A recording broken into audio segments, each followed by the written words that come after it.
Matapos i-shake off ni Paul ang snake, pinagpatuloy ni Paul ang paggawa ng apoy. Hindi siya nagreklamo o nagdwell sa pain and nag-move forward siya. Ang pag-shake off sa snake ay hindi denial, it's faith actually. Ang miracle ay hindi lang na hindi nasaktan si Paul.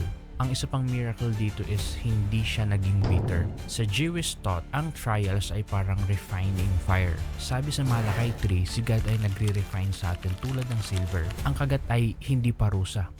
Ito ay opportunity para lumiwanag ang glory ni God. Let's accept the fact that sa buhay natin, kakagatin talaga tayo ng mga ahas because ang ahas ay nangangagat talaga. Bahagi ito ng fallen world. Pero here is the good news. Kaya ni God gamitin ang mga pinakamasakit na karanasan mo for His glory.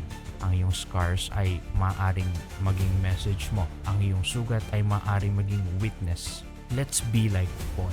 Let's shake off the snake and magtiwala tayo sa purpose ni God at hayaan natin siyang gamitin ng bawat hamon for His glory. Hindi na shaken ang faith ni Paul, sa halip ang faith ni Paul ang yumanig sa ahas. At ang parehong Diyos na nagpalakas kay Paul ay siya ring magpapalakas sa iyo.